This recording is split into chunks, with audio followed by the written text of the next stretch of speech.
The sky was black glass smeared with stars, and the sea didn't move. Not in any way a person could feel from the steel deck of a cargo ship. But Captain Elara Thorne felt it anyway. She felt it in the roll under her knees, in the salt that clung to her cracked lips, and in the way the air smelled of diesel and something darker. She was on her knees, hands zip-tied behind her back, ankles shackled to a cinder block slick with ocean slime. Barefoot now, one boot had been ripped off in the scuffle. The other lay 10 feet away, useless. They'd spent 2 days trying to break her, asking about routes, schedules, encryption keys, asking who else knew about the shipment.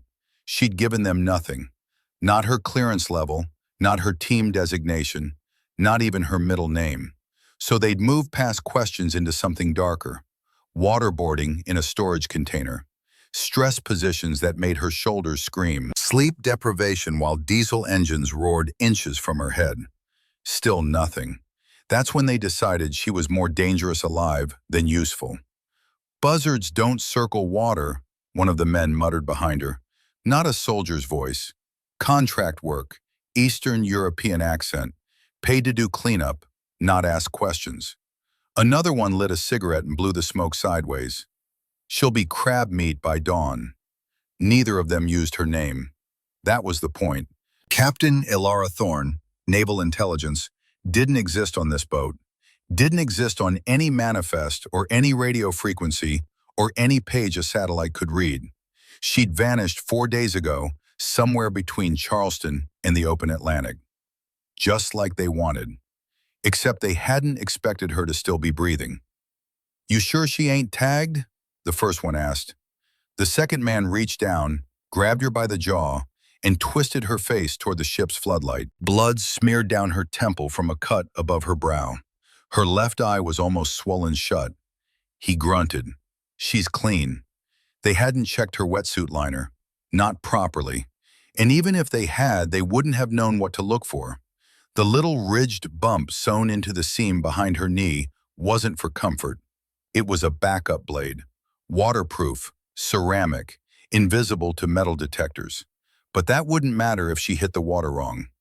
The third man didn't speak at all. He just stepped forward, grabbed the block, and dragged her toward the edge of the deck. Her knees scraped raw over the grating. She didn't fight.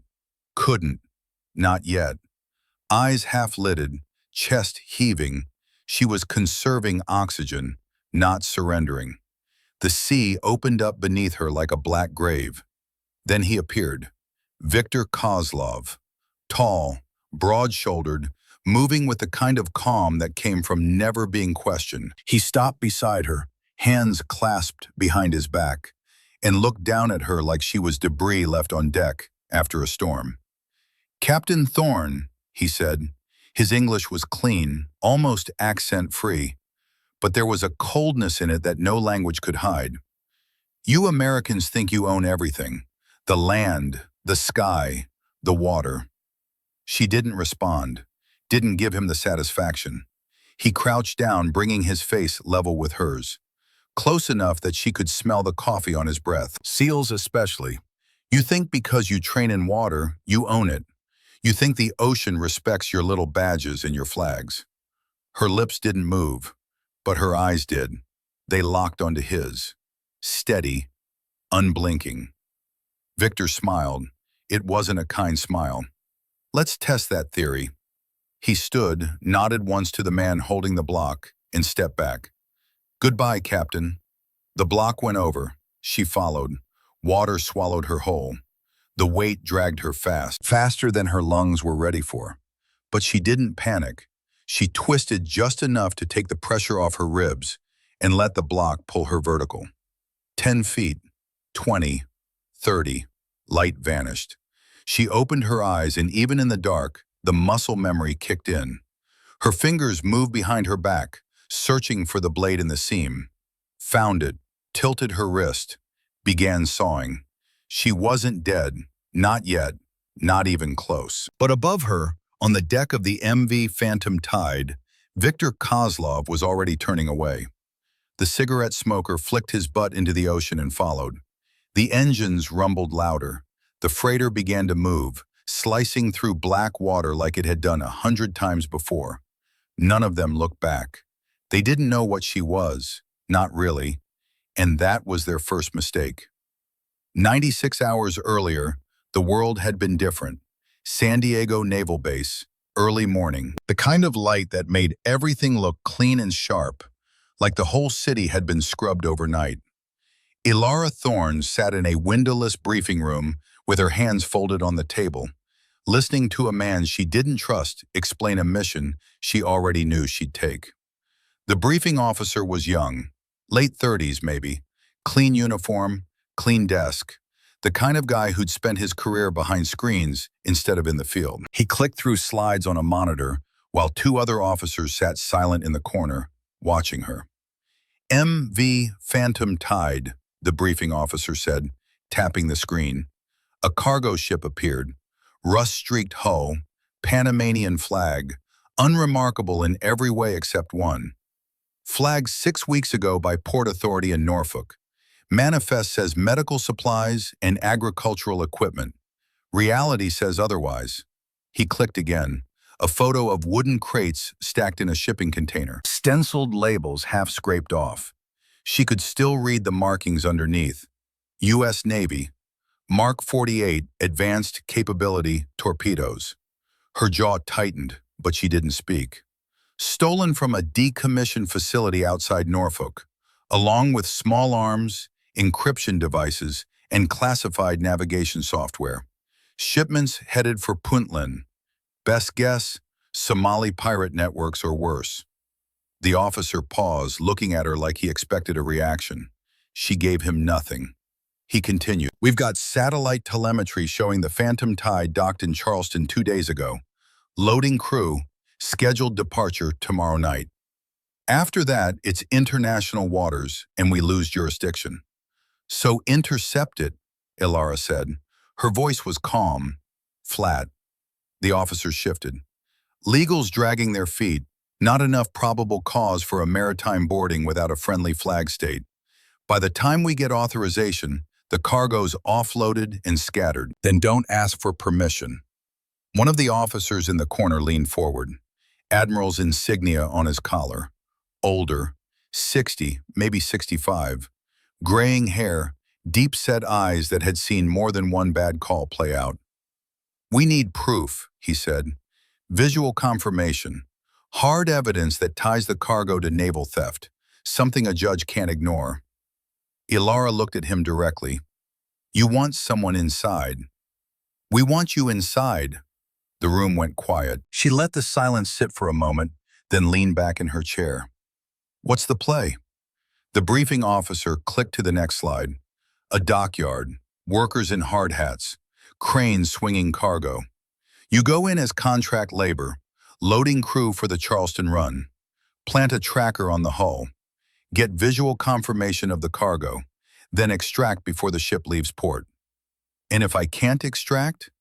The admiral's expression didn't change. "Then you stay on board. Survive until we can intercept." Ilara studied the screen. The ship, the crew, the timeline. It wasn't a good plan. It was a desperate one. The kind of plan that only worked if everything went right. And in her experience, nothing ever went right. But she'd seen those torpedoes before. She knew what they could do. "I'll need full operational autonomy," she said. "Echo 6 clearance. If things go sideways, I'm not waiting for permission to act." The admiral nodded slowly. "Granted.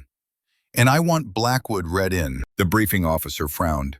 "Commander Blackwood's retired. I don't care. He trained me. If I'm going dark, he's the only one I trust on the other end of the line." The admiral glanced at the briefing officer, then back at her. "Done." Ilara stood. "Then I'm in." She was halfway to the door when the admiral spoke again. "Captain Thorne." She stopped, didn't turn around. "This goes bad. We can't pull you out. You understand that?" She looked over her shoulder, met his eyes. "I've been pulled out of worse." Then she walked out, and the door closed behind her with a soft click that sounded like a countdown starting. 30 minutes later, she was standing in a storage facility 2 miles off base, staring at a table covered in gear. Wetsuit, ceramic blade, magnetic beacon the size of a deck of cards, CO2 flotation sleeve, emergency signal mirror, everything stripped down to the essentials, everything designed to be invisible until it mattered. And standing across from her, holding a cup of coffee like it was the only thing keeping him upright, was Commander Roland Blackwood. 62 years old, graying beard cropped close, shoulders still broad despite the years, hands scarred from 1,000 training drills and a few real fights that never made it into official reports. He'd been her instructor at BUD/S, her mentor during her first SEAL deployment, and the only person in the Navy who'd ever told her the truth when she needed to hear it. He set the coffee down and picked up the ceramic blade, turning it over in his palm. "You really think they'll throw you overboard?" he asked. "If they catch me, yeah. It's cleaner than a bullet, no evidence, no body." Roland grunted, slid the blade across the table toward her. "Then you better make sure you're ready for it." She picked it up, tested the weight, the grip. "I've done the drills, pool training, 60 feet, zip-tied, weighted block. I know the protocols."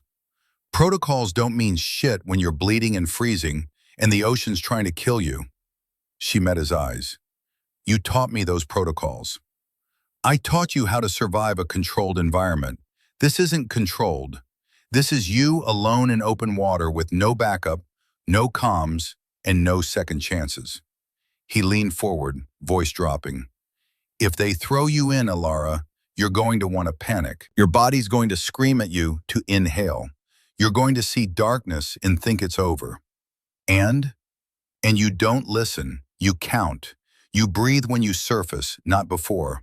You find the blade. You cut the ties. You kick. You do it in that order, no matter what your brain tells you." She nodded slowly. Roland exhaled, rubbed his jaw. "You really want to do this?" "They're using our weapons, Mark 48s, same torpedoes we lost in—" "I know." His voice was sharp, then softer. "I know what they are." She didn't push, didn't need to. Roland had been there. Fort Story, 2 years ago, when a training accident went bad and Lieutenant Grace Aldridge didn't come back up. Ilara had pulled her body out of the water herself, tried CPR for 11 minutes while Roland called it in. Grace had been 28, brilliant tactical mind, one of the best combat divers Ilara had ever worked with. And now someone was selling the same weapons that had killed her. Roland picked up the wetsuit, found the seam behind the knee, and made a small incision with a pocket knife. He slid the ceramic blade inside, then handed her a needle and thread. "Sew it tight. You don't want it slipping when you need it." She took the needle and started stitching, slow and precise. Roland watched for a moment, then spoke again. "If you're going in the water, make sure they think you're helpless. Don't fight when they chain you. Don't curse. Don't beg.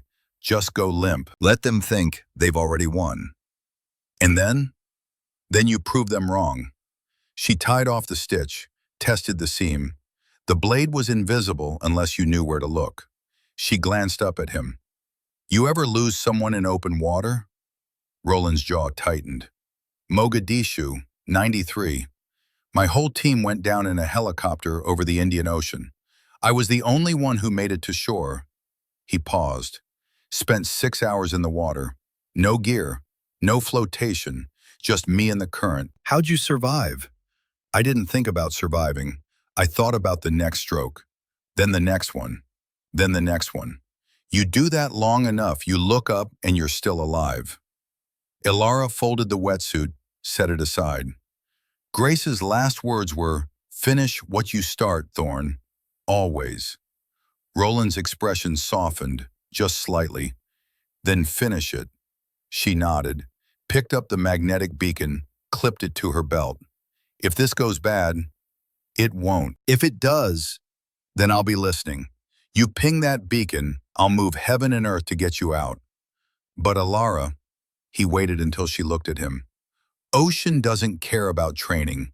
It doesn't care how tough you are or how many missions you've run. It just takes. So when you're out there, you remember, Panic drowns more seals than bullets. You stay calm, you stay smart, you come home. She held his gaze for a long moment. Then she picked up the gear and walked toward the door. Ilara, she stopped. Make them regret it. She didn't answer. Didn't need to.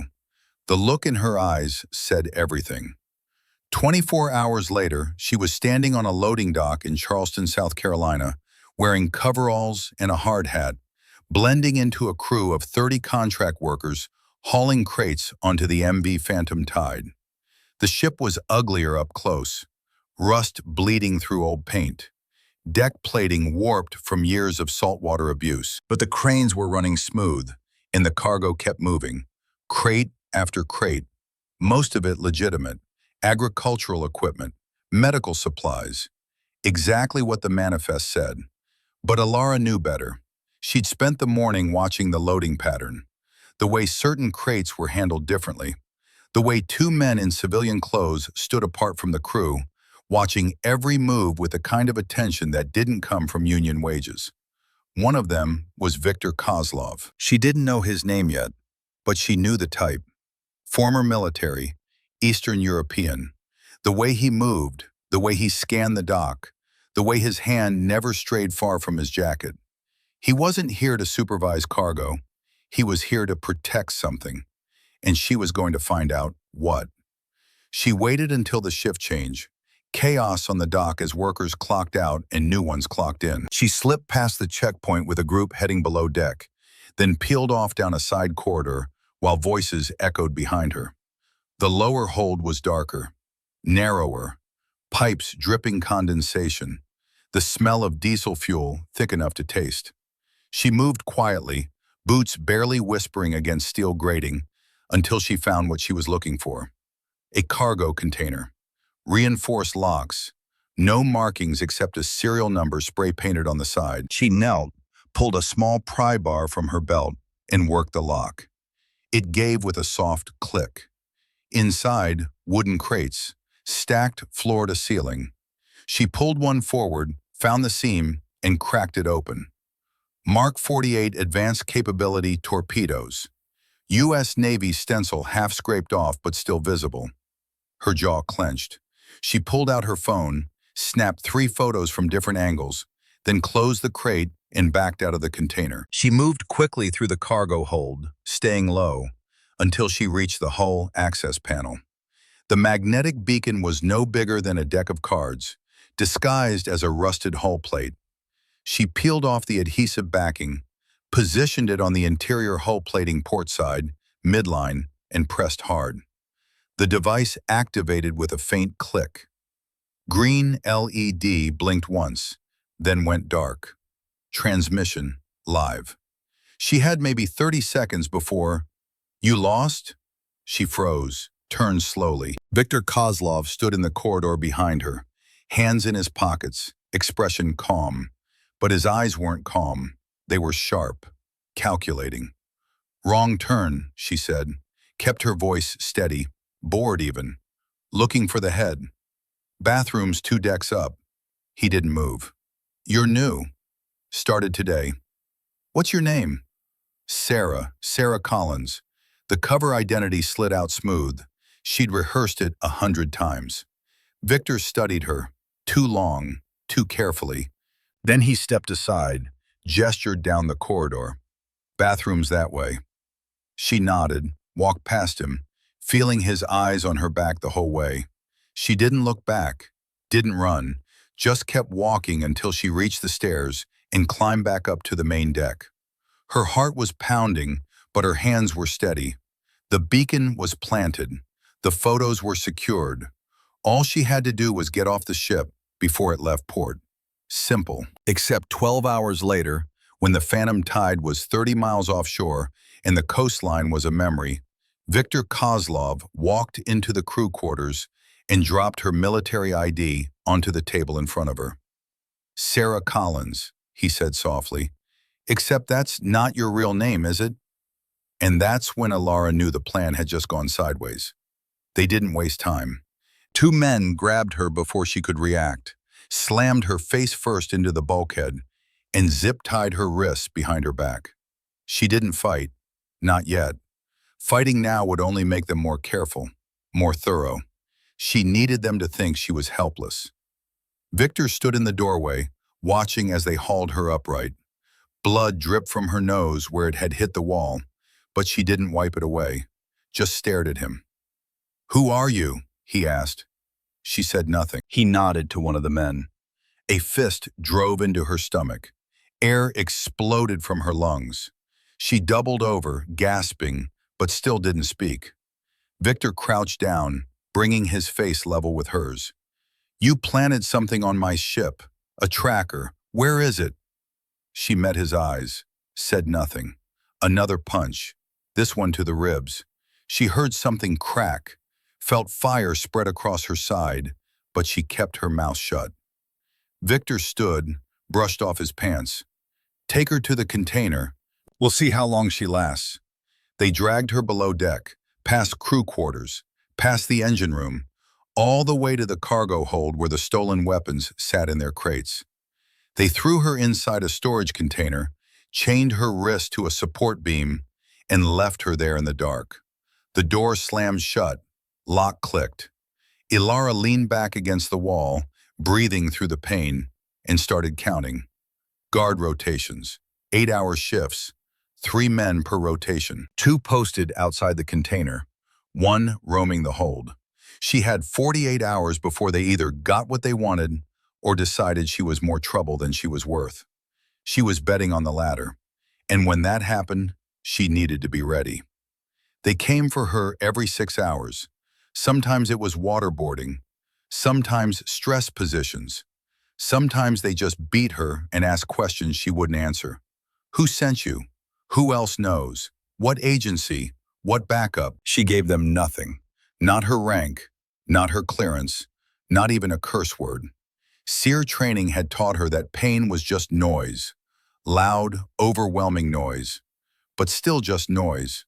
And noise could be filtered, compartmentalized, shoved into a box in the back of her mind while the rest of her stayed sharp. So she counted. Guard rotations, footsteps, the rhythm of the engines, the distant sound of waves against the hull. She memorized the layout of the ship, the distance from the container to the stairs, the blind corners where guards couldn't see, the location of the weapons cache, the radio room, the engine controls. She cataloged weaknesses, the backup generator that didn't exist, the emergency ladder to the helipad, the portside ballast vent she'd noticed during infiltration.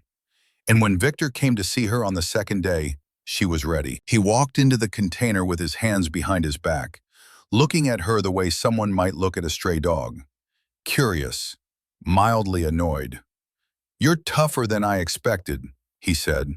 She didn't respond. "Most people break by now, beg, bargain, but not you." He tilted his head. "Why?" Still nothing. Victor sighed, pulled a chair over and sat down. "I'm going to tell you something, Captain Thorne. Yes, I know your name. I know your rank. I know your naval intelligence. I even know about your SEAL background." He smiled. "You Americans think your databases are secure. They're not." Ilara's expression didn't change, but inside her mind was racing. If he knew who she was, then he knew she wasn't just some analyst. He knew she was trained, dangerous, which meant he wasn't going to risk keeping her alive much longer. "These weapons," Victor continued, gesturing vaguely toward the crates outside, "MK-48 torpedoes, encryption devices, navigation software. You know what they're worth?" She said nothing. "Enough to fund 3 years of operations. Enough to arm a small fleet. Enough to make certain people very, very angry at the United States Navy." He leaned forward. "And you were going to ruin that. One woman with a tracker and a camera." He stood, walked to the container door, then looked back at her. "I respect that, I do. But respect doesn't change the outcome." He nodded to someone outside. Dmitry Volkov stepped in, tall, broad, dead eyes. The kind of man who didn't ask questions because he didn't care about answers. "We're done with her," Victor said. Ocean's cleaner than a bullet. No evidence. No body. Dmitri grunted, walked over to Alara, grabbed her by the arm and hauled her upright. Pain screamed through her ribs, but she didn't make a sound. Victor paused at the door. For what it's worth, Captain, you lasted longer than most. That counts for something. Then he walked out, and Dmitri dragged her toward the deck. Night had fallen.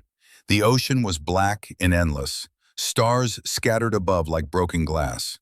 Ilara's vision swam, ribs throbbing with every breath, but her mind was clear. They chained her ankles to the cinder block. Dmitri didn't say a word, just locked the shackles tight, tested the weight, and stepped back. Victor appeared beside her. He didn't speak, didn't need to. His presence said everything. After a long moment, he nodded once to Dmitri. Let's see if Americans float. Dmitri kicked the block. She went over without a sound. Water hit her like a wall. Cold, brutal, swallowing her whole.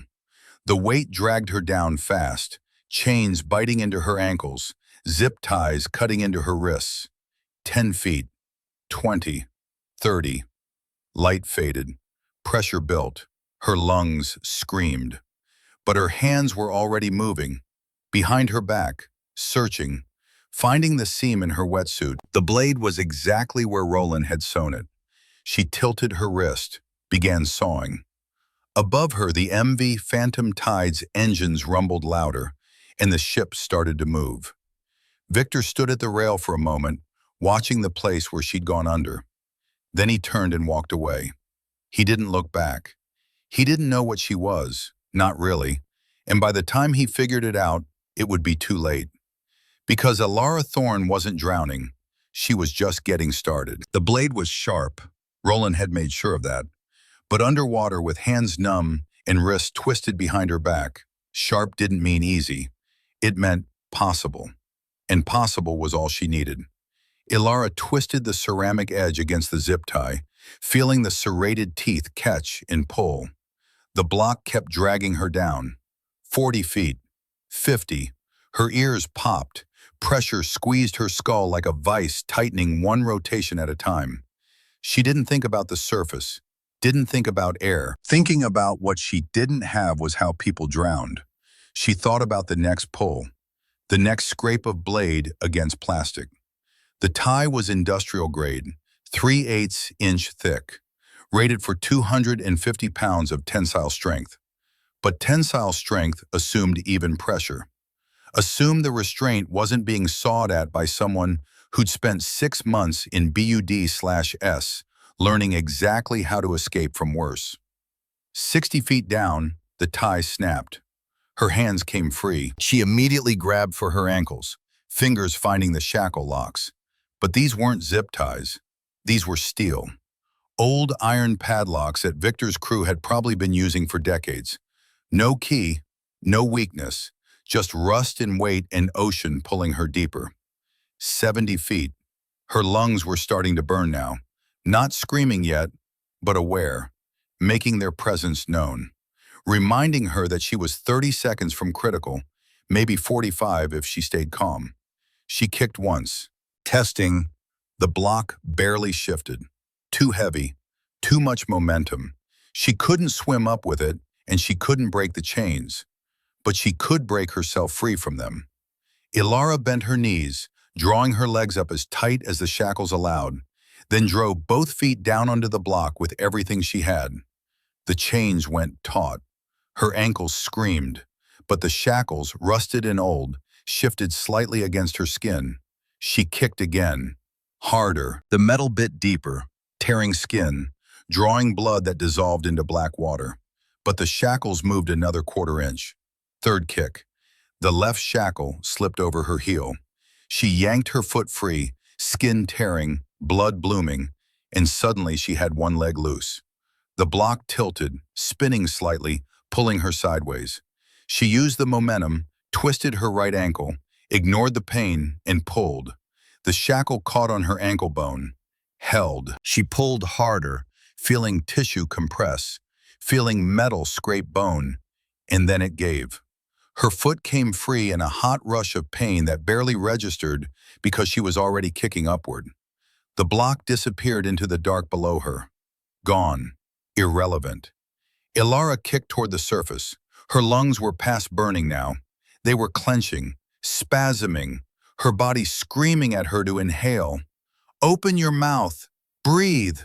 Doesn't matter that it's water. Just breathe. She didn't. Roland's voice in her head, clear as if he were beside her. Count. Don't guess. Count. She counted kicks. 1, 2, 3. Each one pushing her higher. Each one burning through oxygen she didn't have. 15 feet from the surface, her vision started to tunnel, black creeping in from the edges, her body making executive decisions, shutting down non-essential systems to keep her brain alive just a few seconds longer. 10 feet. She could see the faint shimmer of moonlight on water above her. So close. 5 feet. Her mouth opened involuntarily, body overriding mind. She clamped it shut, but the reflex was there, ready to betray her. 3 feet. Her hand found the CO2 cartridge clipped to her belt. Small cylinder, no bigger than a lipstick tube. She yanked the release pin. The flotation sleeve inflated with a hiss, wrapping around her ribs, jerking her upward like an invisible hand pulling her toward air. She broke the surface, gasping, mouth wide, lungs exploding inward, dragging oxygen in with a sound that was half sob, half scream. For 10 seconds, she did nothing but breathe. In, out. In, out. The most important thing in the world reduced to its simplest function. Then her training kicked back in. Assessment, threat check, situational awareness. The ocean stretched in every direction. Black water meeting black sky, the only distinction a faint line where stars ended and reflection began. No ship, no lights, no sound except waves and her own ragged breathing. The MV Phantom Tide was gone. Victor and his crew, already miles away, thinking she was dead. Good. Let them think that. Ilara rotated slowly in the water, minimizing movement to conserve heat and energy.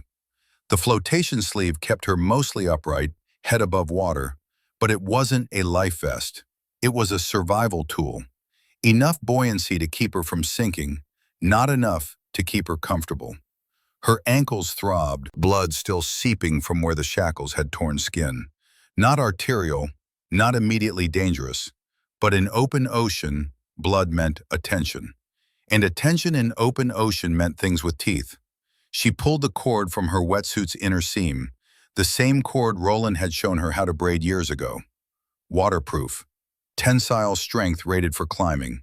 She wrapped it tight around her right ankle, then her left, creating compression tourniquets that slowed the bleeding to a trickle. Her hands were shaking, not from fear, from cold. The Atlantic in November wasn't freezing, but it wasn't warm either. 62 degrees, maybe 64. Cold enough to kill in 4 hours if she didn't move. Cold enough to shut down her core temperature degree by degree until her body simply stopped trying. She looked up, found Orion. The belt pointed south, southwest, just like Roland had taught her. And there, barely visible on the horizon, a vertical orange shimmer. Oil rig flare, 8 nautical miles, maybe 9. Burning off excess gas from a deepwater platform, visible for miles in every direction. It might as well have been a lighthouse. Ilara adjusted the flotation sleeve, positioning it to support her weight with minimal effort, then began to paddle. Slow, efficient strokes. Arms barely breaking the surface, legs kicking in a shallow flutter that pushed her forward without advertising her presence. She whispered the mantra Roland had drilled into her during cold water training at Fort Story. Pain is noise. Noise is useful. Use it to think. The pain in her ankles kept her sharp. The cold kept her moving. The exhaustion kept her focused on the next stroke instead of the impossible distance ahead. 3 more strokes, then breathe. 3 more strokes, then breathe. She fell into the rhythm. Let it carry her forward. Let it become the only thing that mattered. Behind her, blood dispersed in a faint trail, spreading, diluting, but not disappearing. And 60 feet below, something noticed. The first 30 minutes were manageable. Each stroke pushed Ilara farther from where she'd been thrown. The flare stayed constant on the horizon, a fixed point to navigate toward. Her body settled into the work, muscles finding the rhythm, breath synchronizing with movement. But the temperature was dropping. Not the water, her. Core temperature sliding down degree by degree as her body burned through energy, trying to stay warm. Her fingers started to curl without her telling them to. Her jaw clenched involuntarily. Every few minutes she checked the flare. Still there, still distant, maybe half a mile closer. Maybe. The math was simple and brutal. 8 miles at her current pace meant 6 hours of swimming, maybe 7. Her body would shut down from hypothermia in 4, 5 if she was lucky. 70% chance she wouldn't make it. She kept paddling anyway. 3 more strokes. Breathe. 3 more strokes. Breathe. She was halfway through her 7th interval when the water changed. Not temperature, not current, something else. A stillness beneath her that didn't match the rhythm of the waves, like the ocean was holding its breath. Ilara stopped paddling, let herself drift, listening, feeling, silence. Then a low tug beneath her foot, not aggressive, just curious, testing. She stayed vertical, didn't thrash, didn't kick, just floated, making herself tall in the water and scanned the surface. 20 feet to her left, a dorsal fin broke the surface. Dark gray, scarred, moving in a lazy arc. Oceanic white tip. 12 feet long, maybe more. Blunt nose, wide pectoral fins. The kind of shark that followed ships and trailed wounded animals for hours. Patient, methodical. It circled her once at a distance, then disappeared beneath the surface. Ilara's heart rate spiked, but she forced it back down. Panic released chemical signals. Sharks could sense fear the same way they sensed blood. She needed to be stone, calm, uninteresting. She remembered the SEER instructor at Fort Story, grizzled old bastard who'd survived a helicopter crash in the Pacific and spent 16 hours in the water before rescue. He'd stood in front of the class, hands on hips, and delivered the gospel of shark encounters with all the warmth of a drill sergeant. Stay vertical. Make eye contact. You're not prey unless you act like it.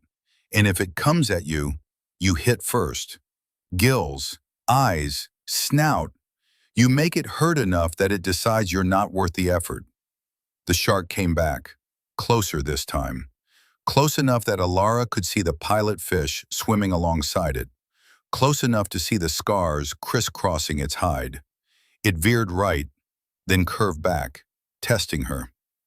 Ilara slowly unstrapped the dive knife from her thigh, the same blade she'd used on the zip ties.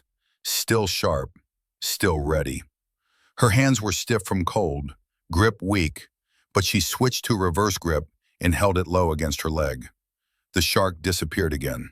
Seconds passed. 10, 20. Then it shot up fast. Not from the side, from directly below. Ilara flared her left arm wide, making herself bigger, and turned just enough to lead the shark past her. It grazed her leg, rough skin scraping wetsuit, tasting the blood from her ankles. It rolled beneath her and looped around. She exhaled slowly, forced her heartbeat down, watched. The shark circled tighter now, committed, no longer curious, evaluating whether she was food. It came again, this time more direct, more committed. Ilara struck first. She pivoted as it lunged, knife forward, and drove the blade straight into the gill slit as the shark passed. The knife sank deep, tore through soft tissue, and came free as the shark thrashed. Its flank collided with her hip. The impact shoved her half under, salt water flooding her mouth. She came up coughing, gasping, chest burning, but she didn't let go of the knife. The shark circled again, slower now, trailing blood from the gill wound. Not fatal, but painful enough to reconsider. Then Ilara saw the second fin, and the third. Two more sharks, smaller, maybe 10 feet each. They'd been hanging back, watching the first one test her. Now they were moving in, pack hunting. Her stomach dropped. One shark she could handle. Three was a different problem. Three meant coordinated attacks. Distraction from one side while another struck from below. The kind of tactical efficiency that made whitetips apex predators. The wounded shark peeled off, circling wide. The two fresh ones closed in from opposite sides. Ilara reached for her belt with her free hand, found the emergency flare clipped beside where the flotation cartridge had been. Small cylinder, waterproof casing, designed for surface signaling, but it would work underwater for about 10 seconds. She pulled the ignition tab, shoved the flare beneath the surface, and released it. Magnesium ignited in a white-hot flash. The flare sank, trailing fire and smoke, spinning as it descended. All three sharks turned toward it, instinct overriding strategy. The bright, thrashing object suddenly more interesting than the bleeding woman. They followed it down. Ilara didn't wait. She turned toward the oil flare on the horizon and started paddling. Hard. Fast. Every ounce of energy she had left. Behind her, the flare burned out. The ocean settled, but the sharks didn't come back. She counted to 100, then 200, then stopped counting and just swam. Her body was shaking now, not just from cold, from adrenaline crash, from blood loss, from the realization that she just fought three sharks with a knife and a flare and somehow lived. Grace's voice echoed in her head. Words from 2 years ago, standing on the deck at Fort Story after a brutal training dive. Finish what you start, Thorn. Always. Ilara whispered it back to the empty ocean. Always. Then she kept swimming. Dawn broke slowly, like the sky didn't want to commit. Pale gold smeared across the horizon in thin slashes, turning the black water gray, then blue, then something almost welcoming. Ilara squinted into the light. Her left eye was still swollen, half shut, from where Victor's men had beaten her, but the right eye tracked movement, scanned the growing visibility, looked for threats and salvation in equal measure. The oil flare was closer now, maybe 3 miles, maybe less. Still impossibly far, but close enough to see the platform beneath it. Steel lattice rising out of the water like a rusted cathedral. Her breath came in ragged pulls, short and shallow. Her chest ached with every inhale, ribs protesting from the beating, from the cold, from hours of exertion her body wasn't designed to sustain. She was beginning to drift west, current pulling her sideways despite her best efforts. She recalibrated, star to port, wind to stern, kept the flare centered and pushed forward. One stroke, pause, float, repeat. Her arms felt like lead. Her legs barely responded to commands. The flotation sleeve was still keeping her above water, but just barely. The puncture from the shark fight had created a slow leak. Not catastrophic, not yet, but in another hour, maybe 2, she'd be swimming without assistance. And she didn't have another hour in her. Then she heard it, faint at first, a low hum beneath the sound of wind and waves. She turned her head, scanning the sky, and saw it.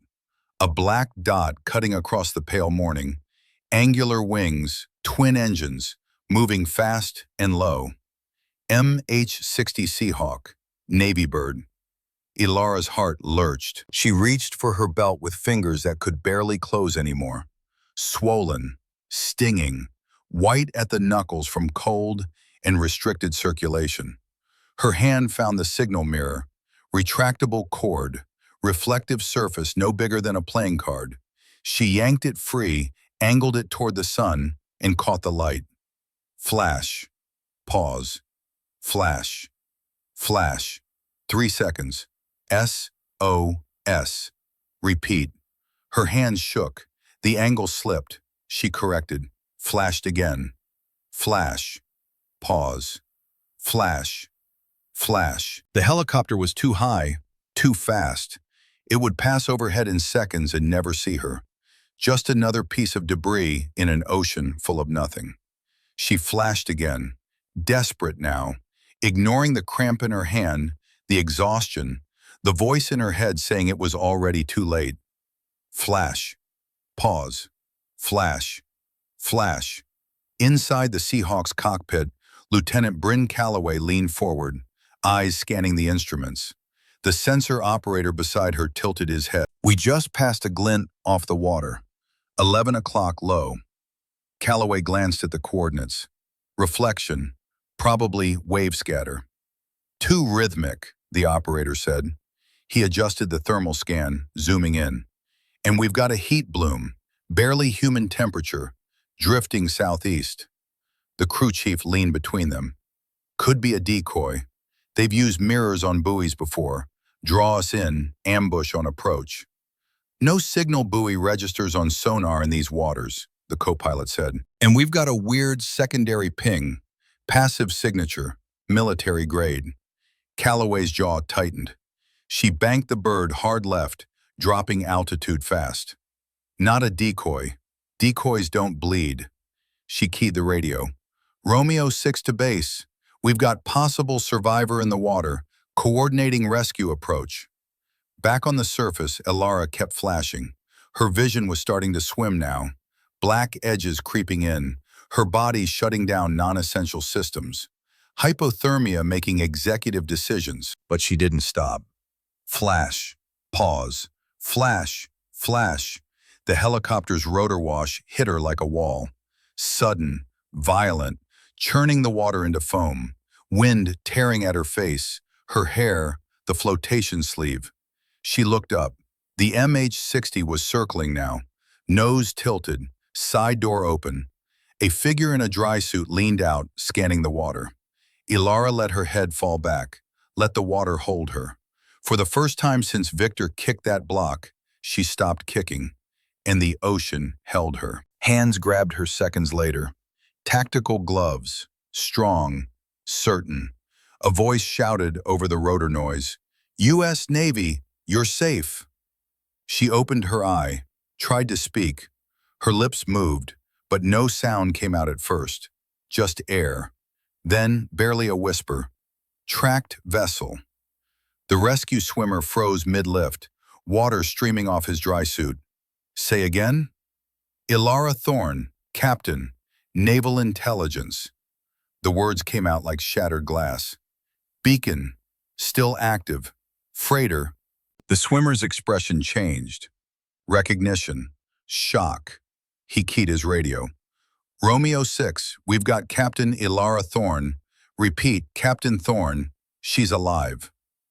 Inside the Seahawk, Bryn Calloway's hands went still on the controls. Thorne?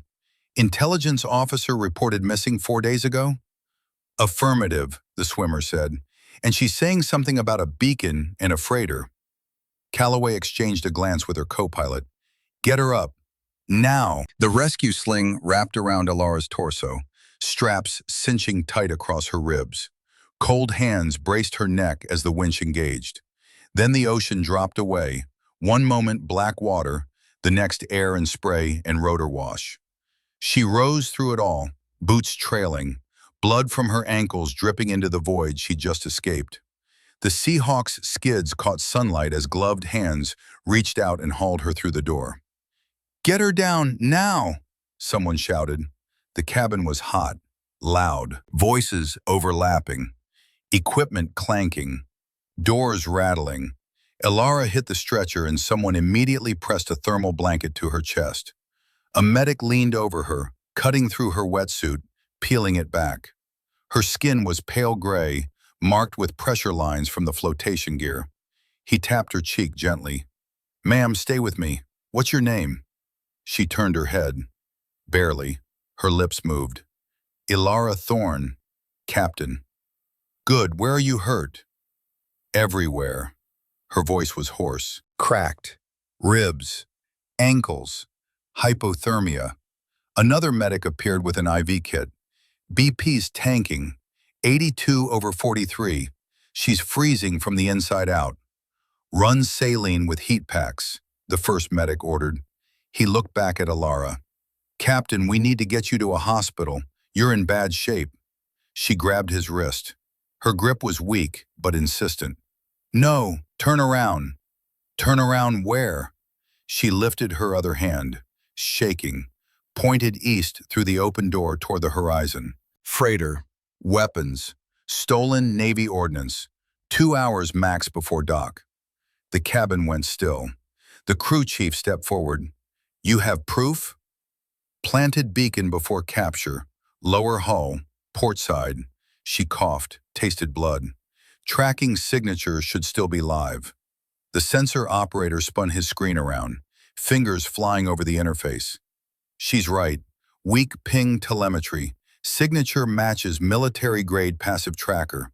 Drifted about 3 miles northeast, but signal stable. Bryn Calloway's voice cut in through the headset comms. Say again, what beacon? Classified Navy tracker, the operator said. Passive magnetic, not standard issue. She must have planted it before exfil went bad. In the cockpit, Calloway stared at the coordinates on her display.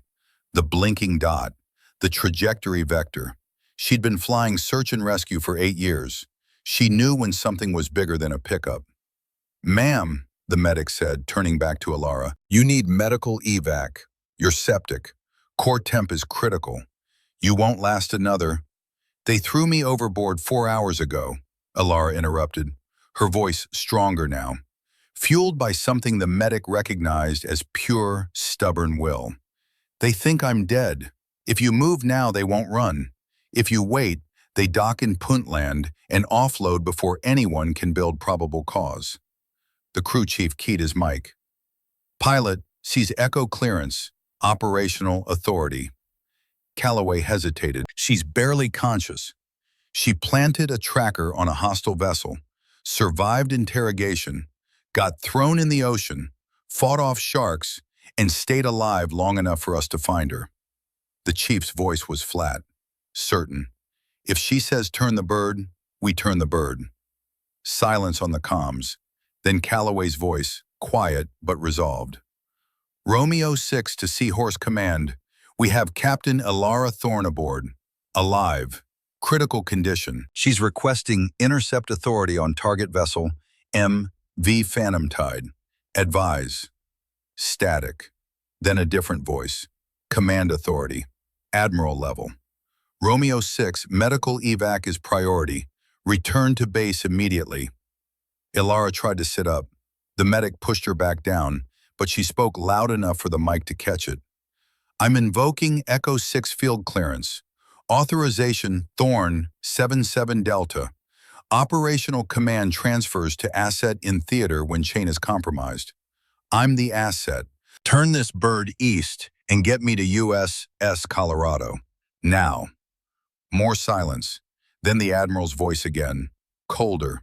Captain Thorne, you are not in operational condition to. USS Colorado is 40 miles east-southeast, Alara said. SEAL intercept team standing by. Freighter docks in 90 minutes. After that, evidence scatters and we lose the entire network. You want to explain to Congress how we let stolen Mk-48 torpedoes disappear because you prioritized one officer's comfort over national security. The line went silent for 5 full seconds. Then the Admiral's voice came back, clipped. Colorado, this is Seahorse Actual. Prepare for priority asset transfer. Romeo 6, you are cleared for intercept rendezvous.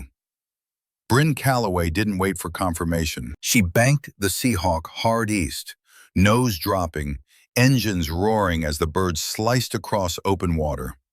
Inside, the medic pressed a heat pack against Alara's collarbone and muttered under his breath. You just overrode an admiral. Alara closed her eyes. Let the warmth sink in. He'll thank me later. The crew chief crouched beside her, handed her a pen.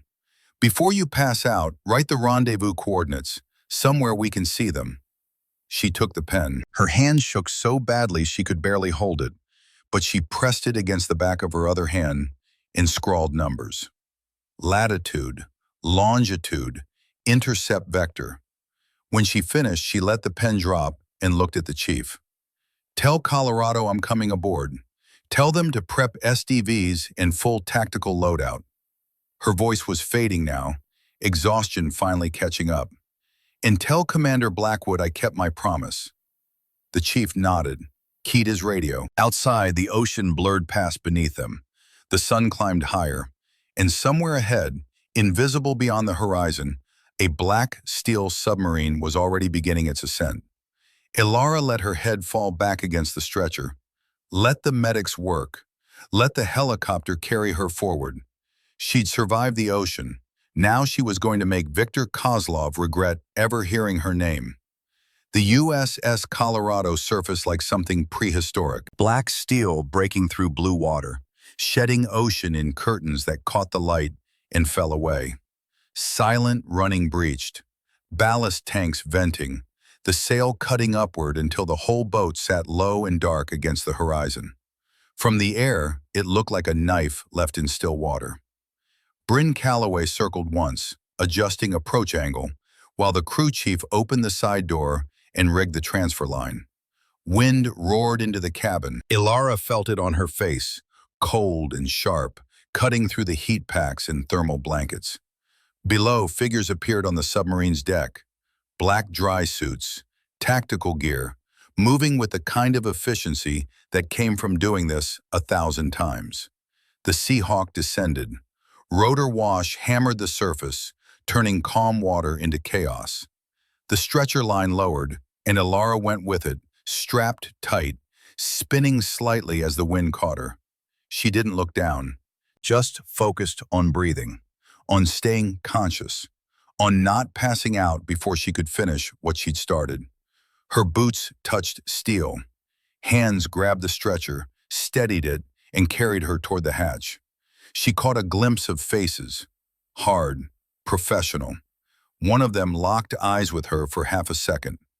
Lieutenant Commander Garrett Hawk, SEAL team leader, late 30s, Irish features, scar running through his left eyebrow. The kind of man who looked at problems and saw solutions written in violence and precision.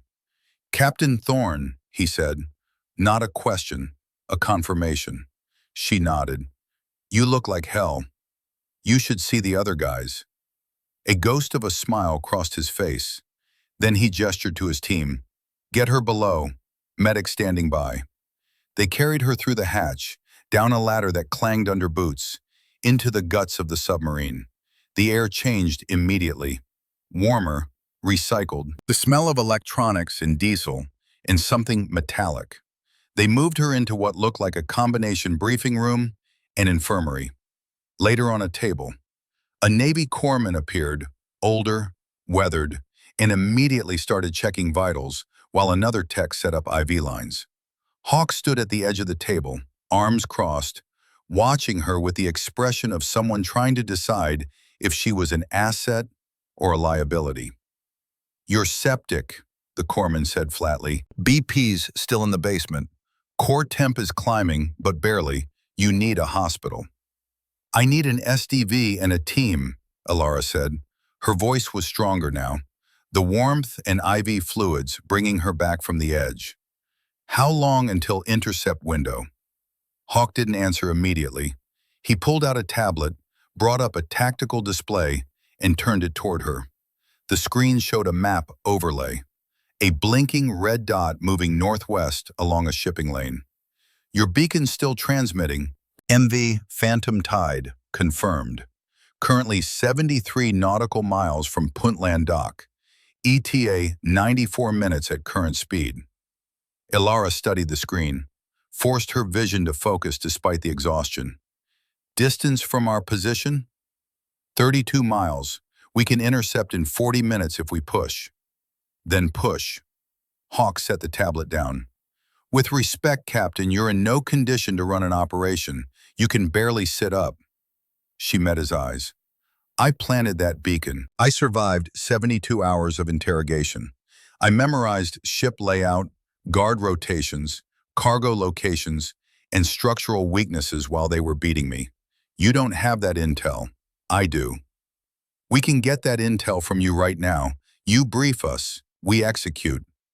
And if something's changed, if they've moved cargo or rotated crew or rigged the ship, she pushed herself up on her elbows, ignoring the corpsman's protest. I know that ship. I know Viktor Kozlov. I know how he thinks. You go in blind. You're gambling. I go with you. It's a sure thing. Hawk's jaw tightened. He looked at the corpsman. Can you stabilize her for 2 hours? The corpsman hesitated. Maybe.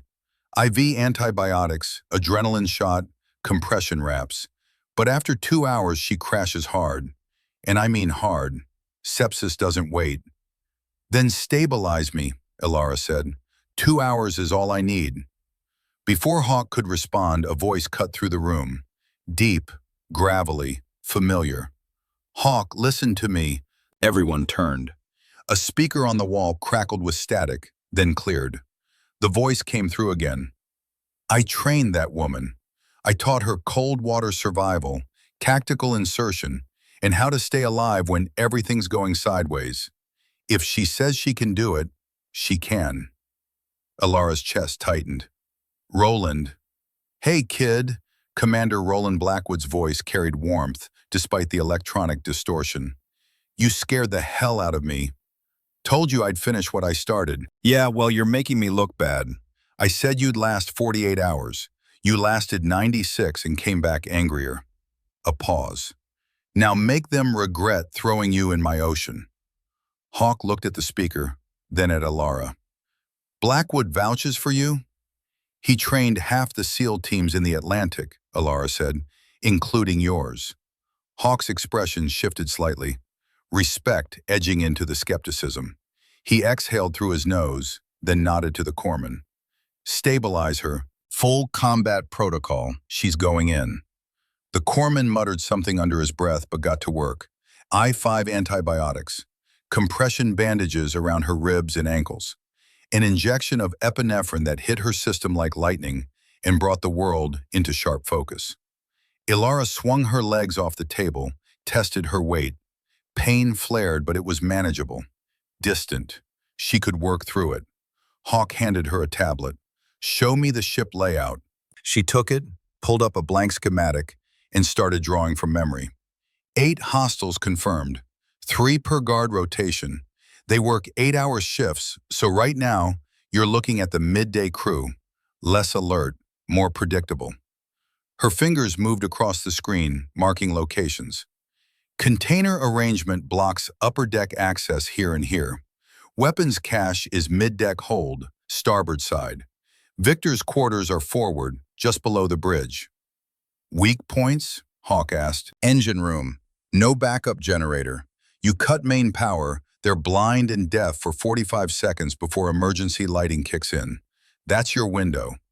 Hawk nodded slowly, impressed despite himself. Entry points? Ballast vents, port side, midline. They lead directly into the maintenance corridor adjacent to the engine room. I use them during infiltration. They're unlocked from the inside. You're sure? She looked up at him. I'm sure. He studied her for another moment, then nodded. Gear up. We launch in 20 minutes. Ilara stood, steadied herself against the table, then followed Hawk out of the room and into the narrow corridor beyond. They passed crew stations, control panels, men working with quiet intensity. They reached the equipment bay. Hawk pulled open a locker and started laying out gear. Dry suit, rebreather, tactical vest, suppressed HK-416, flashbang grenades, breach charges. He handed her a dry suit. This'll fit, probably. She took it, started pulling it on over the compression wraps. The material was stiff, waterproof, designed for cold water operations. It hurt to move, but she didn't slow down. Hawk watched her suit up, then spoke quietly. You don't have to prove anything, Captain. You already survived the impossible. No one's questioning your courage. This isn't about courage, Ilara said, sealing the suit. It's about finishing the job. He handed her the vest. Fair enough, but when we're on that ship, you follow my lead. This is my team, my op. You're here as tactical advisor, not command. She met his eyes. Understood. And if you go down, we're not stopping the mission to carry you out. I wouldn't expect you to. He nodded once, respect solidifying into something close to trust. Then he turned to the rest of his team filing into the bay. 6 men, all SEALs, all moving with the same quiet professionalism, checking gear, loading magazines, taping down loose straps. Hawk raised his voice just enough to carry. Listen up, we've got 87 minutes until target docks.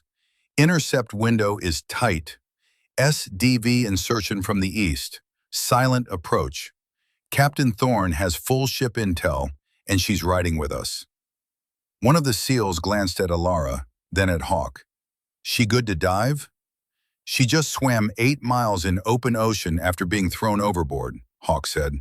I think she can handle an SDV. The SEAL grinned. Fair point.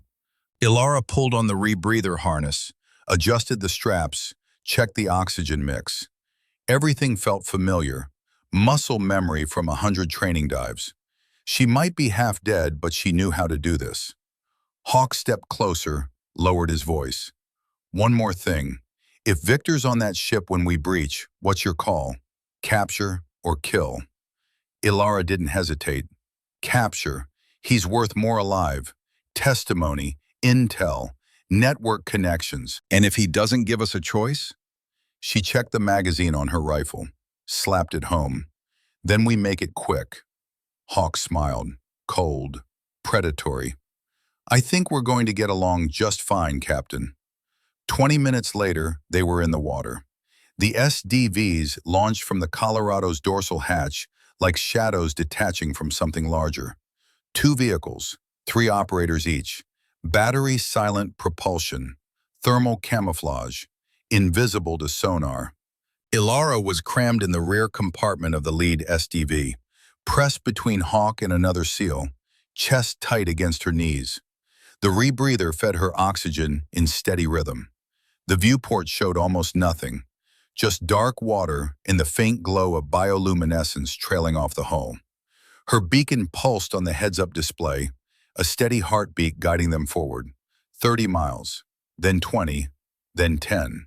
The freighter appeared on thermal before they saw it visually, a massive heat signature above them, engines churning, hull cutting through water. Hawk's voice came through the comms, low, calm. 60 meters to intercept, stack formation, silent approach. Alara's thermal display flickered. Heat signatures clustered near the bridge, but something else caught her eye. A separate bloom, midship, distinct pattern, someone moving methodically through compartments. She keyed her mic. Hawk, heat signature, midship section, movement pattern suggests placement activity.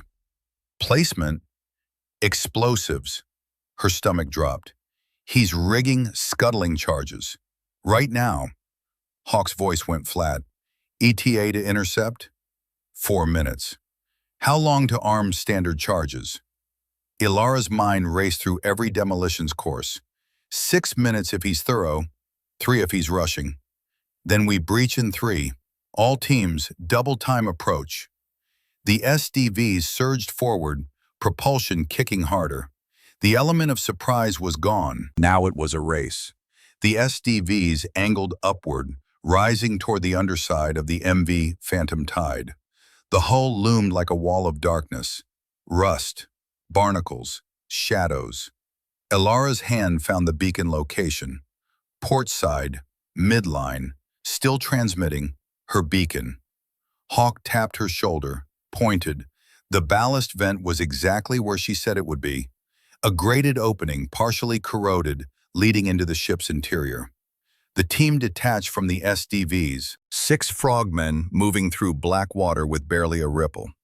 Alara followed, slower, her body protesting every movement, but she kept pace. They reached the vent. Hawk tested the grate.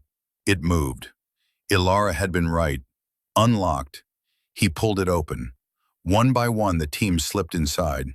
Alara went last, squeezed through the narrow duct, elbows scraping rusted metal, knees dragging over slime. They emerged into the maintenance corridor. Heat, Noise, the thrum of engines just beyond the bulkhead. Hawk signaled. Two-man teams, silent sweep, and just like that, they were inside. Past steel, past noise, past excuses.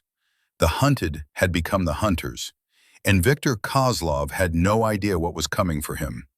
The corridor smelled like rust and diesel and decades of salt corrosion. Pipes dripped condensation overhead, each drop echoing in the narrow space like a countdown timer. Hawk moved first, weapon up, scanning angles with the kind of precision that came from muscle memory written in combat zones most people only read about. Ilara followed 3 steps behind, her HK-416 tight against her shoulder despite the fire burning through her ribs. The compression wraps helped, but every breath was a negotiation with pain. The epinephrine kept her sharp, kept her moving, but she could feel it starting to fade at the edges. 2 hours, the corpsman had said. She'd already burned through 20 minutes. The team split at the first junction. 2 SEALs peeled right toward the cargo hold. 2 more went left toward the upper deck access. Hawk and Ilara continued straight, moving toward the engine room with a 6th operator trailing as rear security. They reached the bulkhead door. Hawk tested it, unlocked. He cracked it open, checked the angle, then slipped through. The engine room opened up before them. Massive turbines, belts spinning, the roar of machinery that never stopped, never slept, just churned fuel into motion and motion into distance.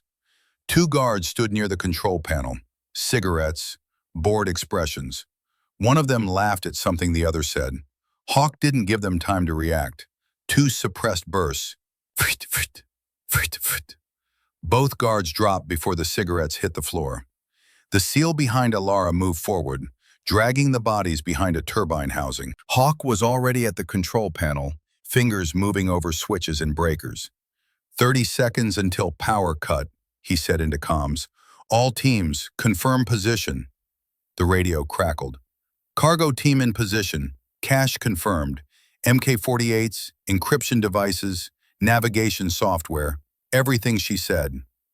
Upper deck team in position, 3 hostiles visual, neutralize on your mark. Hawk looked at Ilara. Anything changes in the next 30 seconds, you tell me. She shook her head. It's exactly how I remember it. He nodded, then keyed his mic. All teams, execute on power failure. 45-second window. Make it count. His hand moved to the main breaker, then stopped. The SEAL near the door raised his fist. Contact. Everyone froze. Footsteps echoed from the corridor beyond. Heavy boots, multiple contacts, voices in Russian, getting closer. Ilara's pulse spiked. They'd moved the rotation up, probably because of the missing guard's topside. Smart, adaptive, exactly what she would have done. Hawk's eyes met hers. No accusation, just calculation. He signaled the team. New plan. Silent takedown. No room for error. The door opened. 4 men walked in, not guards, engineers, carrying toolboxes and maintenance logs, talking among themselves about a hydraulic issue in the steering system. They saw the bodies before they saw the SEALs. One of them opened his mouth to shout. Hawk moved like water, crossed the distance in 3 steps, drove his knife into the man's throat, and lowered him silently to the deck. The other SEALs were already on the remaining 3, hands over mouths, blades finding vital points. No gunfire, no noise. 4 more bodies, 4 more problems solved. But now they were on a clock. Someone would notice the missing engineers. Someone would come looking. Hawk wiped his blade, sheathed it, and moved back to the control panel. Window just closed. We go loud. He threw the main breaker. The engine room went black. Emergency lighting kicked in after exactly 45 seconds, bathing everything in red. But by then, Hawk's team was already gone, moving through the ship like ghosts with purpose. Ilara pushed through the pane, following Hawk up a maintenance ladder toward the middeck. Her ankles screamed with every rung, compression wraps soaked through with blood and seawater, but she didn't stop. They emerged into a cargo corridor, stacked containers on both sides, narrow walkway between them, exactly as she remembered. The lights flickered, red emergency glow painting everything the color of a warning no one had heeded. Gunfire erupted somewhere above them. Short bursts, suppressed weapons, shouts in Russian, then silence. Upper deck secure, a voice reported over comms. 3 hostiles down. Cargo team has the hold, another voice added. No resistance. Running documentation now. Hawk acknowledged both, then turned to Alara. Bridge? She nodded toward a stairwell at the far end of the corridor. Through there, 2 flights up. Victor's probably... Movement. She saw him before Hawk did. Dmitry Volkov, Victor's enforcer, emerging from a side passage with a Makarov pistol already raised. Ilara shoved Hawk left and threw herself right as the first shot cracked past where they'd been standing. She hit the deck, rolled behind a container, and came up with her rifle. Dmitry fired twice more, rounds sparking off steel. Then he was moving, using the containers for cover, circling toward her position. Hawk was pinned on the opposite side, unable to get an angle without exposing himself. Ilara keyed her mic. Hawk, I've got him. Keep moving to the bridge. Negative, we stay together. He knows I'm here. If we both go after Victor, Dmitry flanks us, and we're fighting a 2-front war. I handle him. You get Victor. A pause. Then Hawk's voice, tight. 2 minutes. After that, I'm coming back for you. Won't need to. She heard him move. Boots on steel, heading for the stairs. Dmitry must have heard it too, because he shifted position, trying to follow. Ilara stepped out from cover and fired. 3-round burst. Center mass. Dmitry twisted, took 1 round in the shoulder, and dove behind a container. Blood sprayed. But he didn't drop, didn't slow down. She moved laterally, changing position, forcing him to recalculate. Her ribs throbbed. Her vision swam slightly. The adrenaline was wearing off faster than expected, but her hands were steady. Dmitry appeared 10 meters down, pistol raised. They fired simultaneously. His round went wide, sparked off a pipe above her head. Hers caught him in the thigh. He grunted, staggered, went down on 1 knee. She advanced, weapon up, finger on the trigger. Drop it, she said. Dmitry looked at her, blood running from his shoulder and leg. He was finished and he knew it, but his hand didn't release the Makarov. You should be dead, he rasped. Fish food. Should have used a heavier block. His jaw tightened. For a moment, she thought he might try to raise the pistol. Suicide by operator. Quick end. Instead, he let it fall, clattered on the deck. Ilara kicked it away, pulled a zip tie from her vest, and secured his wrists behind his back. Tighter than necessary, he hissed in pain. That's for the waterboarding, she said. She left him there, bleeding but alive, and moved toward the stairs. The bridge was 2 levels up. Ilara climbed slowly, weapon leading, ears tracking every sound. The ship groaned around her, metal settling, engines still running despite the power cut. Emergency systems keeping the vessel on course, even as its crew was systematically neutralized. She reached the bridge level. The corridor was empty. A single door at the end, reinforced, sealed from the inside. She approached carefully, tried the handle. Locked. Then the door opened from within. Hawk stood there, weapon lowered, expression grim. He's inside, alone. But there's a problem. Ilara stepped through.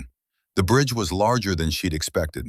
Wide windows overlooking the deck, control panels glowing with emergency power, radar, navigation, radio systems.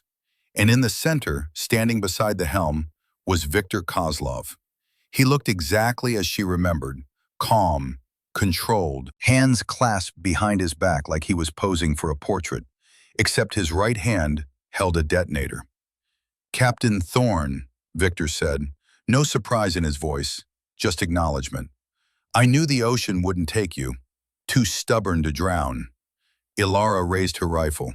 Put it down, Victor. He smiled. Or what? You shoot me?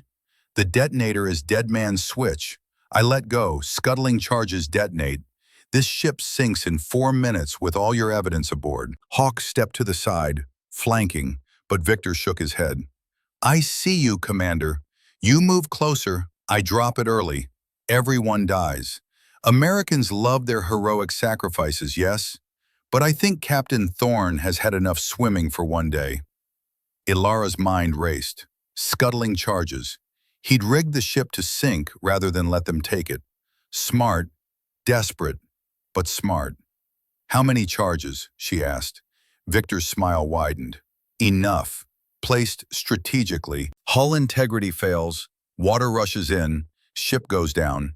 Fast. Your crew's still aboard. My crew knew the risks. Hawk keyed his comms quietly. Cargo team, sit rep on explosives. The response came back seconds later. We found one charge in the hold.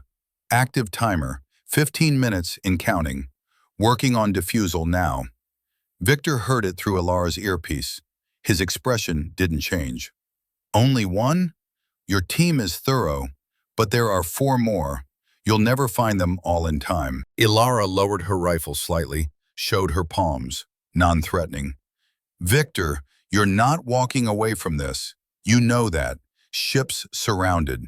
USS Colorado has this entire area locked down. Even if you sink the ship, you're going into the water. And unlike me, you won't survive. Perhaps, but neither will the evidence. And evidence is what you need, yes? To justify this little invasion. To tie me to the theft. To prosecute. He tilted his head. No evidence, no case. I claim diplomatic immunity. Russian trade attaché. Wrongfully detained by American military aggression. International incident. We have photos, Ilara said. Testimony. Your crew will talk. My crew is loyal. Or dead, he shrugged. Either way, they won't testify. She took a step forward. Victor's thumb moved on the detonator. Not pressing, just reminding her it was there. You threw me in the ocean, Ilara said quietly. You tortured me for 2 days. You tried to erase me, but I came back. And now I'm standing here watching you realize that you made a mistake. Victor's smile faded slightly. What mistake? Thinking the ocean was on your side. His eyes narrowed. Victor's jaw tightened. For the first time since she'd known him, she saw something flicker behind his eyes. Not fear, calculation. The realization that his perfect exit strategy had a flaw he hadn't accounted for. You know what I learned in that water? Ilara continued, voice steady. Pain is just noise, and noise can be filtered, compartmentalized. You tried to drown that noise. Instead, you made it louder. She took another step. Victor's thumb moved fractionally on the detonator. Here's what happens next, she said. You drop that detonator, you surrender, you testify, and maybe you live long enough to see a courtroom instead of a cell in Gitmo where rendition flights take people who make American weapons disappear. Bold words for someone who can barely stand. I've been standing for 4 days straight. You think 1 more minute breaks me? Victor's eyes flicked to Hawk, then back to Ilara. The math was simple. 2 operators, 1 detonator, no exit. You won't shoot me, Victor said. Too valuable alive. You said so yourself. I said we'd prefer you alive. Didn't say it was non-negotiable. Then Ilara moved, not toward him, toward the detonator. She'd been watching his grip, watching the way his thumb rested on the trigger, watching the micro movements that telegraphed intent. She was faster. Her hands shot out, fingers closing around his wrist, twisting hard. Victor tried to pull back, but she'd already committed her weight, driving her shoulder into his chest, forcing him off balance. The detonator flew from his hand. Hawk was already moving. He caught it mid-air, thumb replacing Victor's on the trigger, keeping the dead man's switch active. Victor staggered back, reached for something at his belt. A backup pistol, small caliber, barely visible. Ilara didn't give him time to draw it. She drove her knee into his gut, doubled him over, then brought her elbow down on the back of his neck. He collapsed. She was on him immediately, knee on his spine, zip tie around his wrists, pulled tight enough to leave marks. "You said seals don't own the water," she whispered in his ear. "You were wrong." Victor's face was pressed against the deck. He tried to speak, but only managed a wheeze. Ilara stood, breathing hard, and looked at Hawk. He was still holding the detonator. "We've got a problem. I can't put this down without triggering the charges." "How long on the timer?" Ilara asked. "Cargo team says 13 minutes on the one they found. If the others are synced, we've got 13 minutes to defuse or abandon ship." Ilara pulled out her radio. "All teams, sit rep." The responses came back quickly. "Cargo hold secure. Working on defusal. Need 8 minutes minimum. Upper deck secure. All hostiles detained. Standing by. Engine room secure. No additional contacts." She looked at Victor. "Where are the other charges?" He said nothing. She knelt beside him, grabbed his hair, lifted his head. "You're going into the water either way, with me or alone. Your choice. But if this ship sinks, the only thing you've accomplished is drowning your own crew. That the legacy you want?" Victor's eyes were cold, hard, but there was calculation there, survival instinct fighting ideology. "Bilge compartment," he finally said. "Forward hold, and one in the ballast tank's starboard side. You'll never reach them all in time." Ilara stood, keyed her radio. "Team, we have locations. Bilge compartment forward, ballast tank starboard. Move now." She turned to Hawk. "I'll take the ballast tank. I know the layout." "You can barely walk." "I can swim. That's what matters." Before he could argue, she was gone. Out the bridge door, down the corridor, moving as fast as her damaged body would allow. The ballast tank access was below the waterline. She'd seen it during her initial infiltration. A maintenance hatch near the same vent they'd used for entry. She reached it in 90 seconds. Wrenched the hatch open. Dark water sloshed below. And somewhere in that darkness, a bomb was counting down. Ilara didn't hesitate. She dropped through the hatch into water that hit her like ice, despite the wetsuit. Submerged, disoriented for a moment. Then her training kicked in, and she oriented by touch. The charge would be attached to the hull. Magnetic clamp. She felt along the inner wall, fingers searching, counting seconds in her head. 11 minutes. Her hand found it. Brick of C4. Digital timer. Wires leading to a pressure-sensitive detonator. She pulled her dive knife, started tracing the wiring by feel. Cutting the wrong wire would trigger it immediately. Cutting the right wire would disarm it. But in the dark, underwater, with hands numb from cold and blood loss, there was no way to know which was which. 10 minutes. Ilara closed her eyes, forced her breathing to slow, remembered every explosives course she'd ever taken. Every trainer who'd walked her through defusal protocols.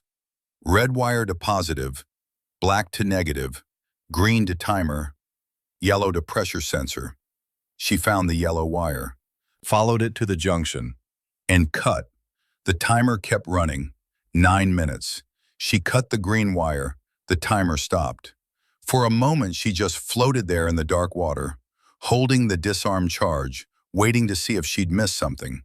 Waiting for the explosion that would end everything. Nothing.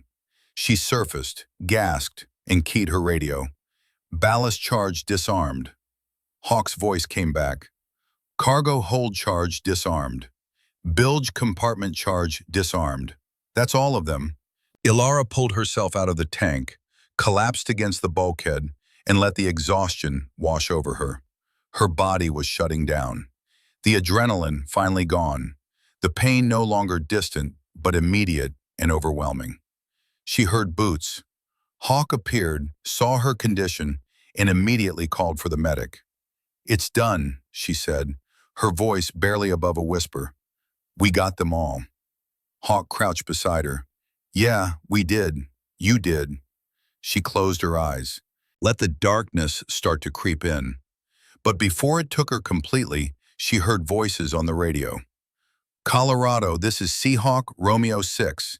Inbound for Exville. ETA 6 minutes. And beneath that, another voice. Older. Familiar. Ilara, can you hear me? She smiled despite the pain. Hey, Roland. You kept your promise. Always do. Then rest. You've earned it. And for the first time in 4 days, Ilara Thorne let herself stop fighting. 48 hours later, the world was quieter. Naval Medical Center, San Diego. Private room. Clean sheets. The kind of silence that only came from being somewhere safe. Ilara sat in a chair by the window, watching the sun set over the Pacific. Her ribs were wrapped properly now, her ankles stitched and bandaged. IV line running antibiotics that had finally pushed back the sepsis. She'd slept for 18 hours straight after they'd pulled her off the Phantom Tide. When she woke up, the news was already breaking. Major international arms trafficking ring dismantled. Stolen U.S. Navy weapons recovered. Espionage charges filed against Russian trade attaché Viktor Kozlov and 14 co-conspirators. The door opened. Roland Blackwood walked in carrying 2 cups of coffee. He handed her one, then settled into the chair beside her.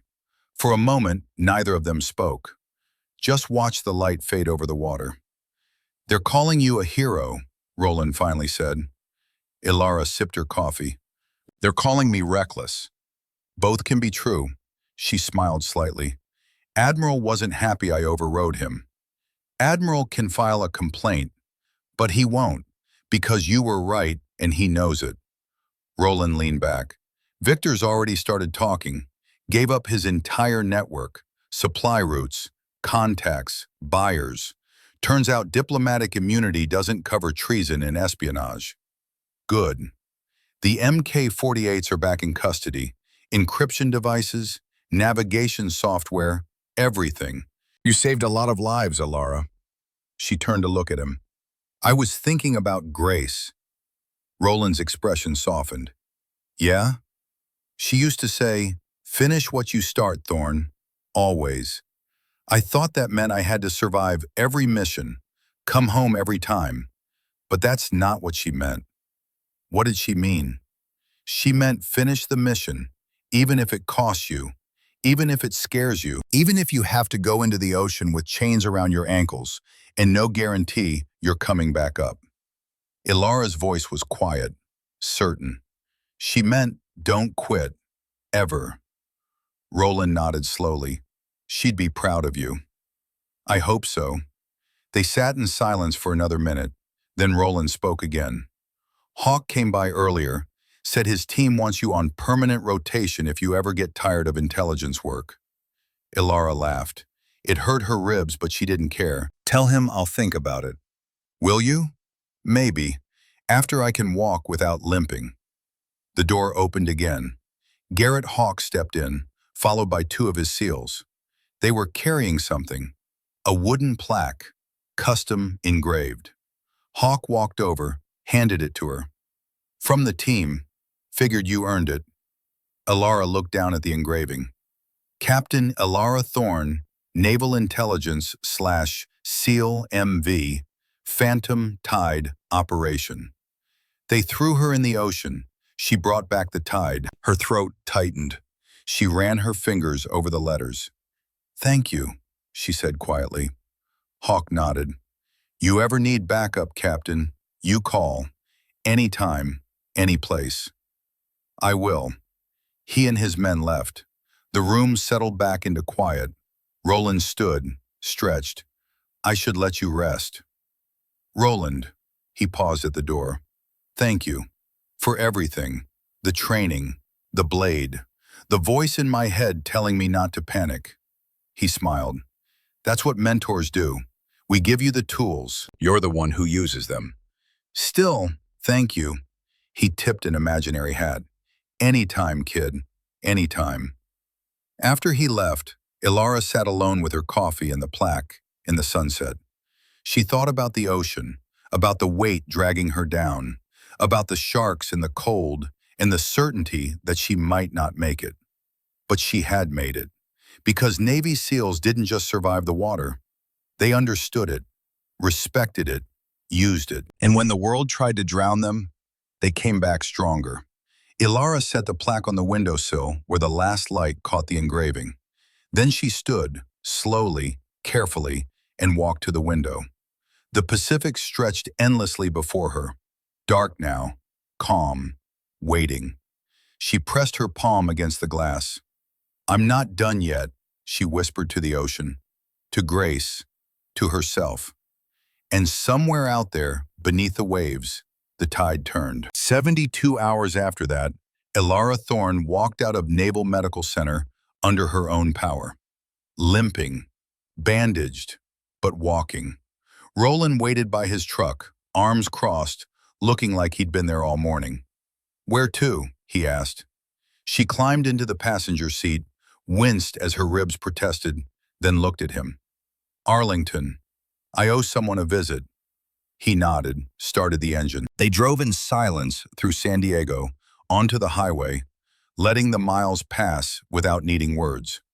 4 hours later, they stood in Arlington National Cemetery, Section 60. The rows of white headstones stretching like dominoes, waiting for something that would never knock them down. Ilara found the stone she was looking for. Lieutenant Grace Aldridge, United States Navy, Navy SEAL. Born March 14, 1996. Died September 22, 2024. Beloved daughter, sister, warrior. She knelt slowly, placed her hand on the cold marble, and spoke quietly. "I finished it, Grace. The mission, the weapons, Victor, all of it." She paused. "They threw me in the ocean, chained me to a block, thought that would be the end." The wind moved through the cemetery, soft, reverent. "But you taught me something," Ilara continued. "You taught me that finishing what you start isn't about surviving. It's about refusing to quit, even when it's dark, even when you're drowning, even when every part of you wants to give up." She pulled something from her pocket, her SEAL trident, the pin she'd earned years ago, the symbol of everything she'd fought to become. She pressed it into the earth at the base of the headstone. "I kept my promise," she whispered, "always." She stood. Roland was waiting a respectful distance back. She walked to him, and they headed toward the cemetery entrance together. Behind them, the sun broke through clouds. Light spilled across the headstones, turning white marble gold. And if you listened carefully, beneath the sound of wind and birds and distant traffic, you could almost hear the ocean, calling, waiting, reminding everyone who'd ever worn the trident that water didn't own them. They owned the water, and the tide always, always returned. Ilara stopped at the cemetery gate, looked back one more time at the rows of heroes who'd gone before her, then turned forward. Roland opened the truck door for her. "Where now?" he asked. She smiled, tired, scarred, unbroken. "Wherever they need SEALs who don't quit." He smiled back. "That's everywhere, kid." "Good." They drove away from Arlington as afternoon light stretched long shadows across the road. Somewhere ahead, another mission waited, another challenge. Another chance to prove that training, discipline, and refusal to surrender could overcome any darkness. But for now, Ilara Thorne just watched the world pass outside the window and let herself breathe. She'd been thrown into the ocean. She'd fought sharks and hypothermia, and men who thought chains and weight could erase her. She'd survived. And more than that, she'd won. Because Navy SEALs didn't just own the water. They were the water. Relentless, unstoppable, returning with the tide. Again and again and again. No matter what the world threw at them, they came back. Every single time. And that was a promise written not in words, but in salt and steel, and the unbreakable will of those who refuse to drown.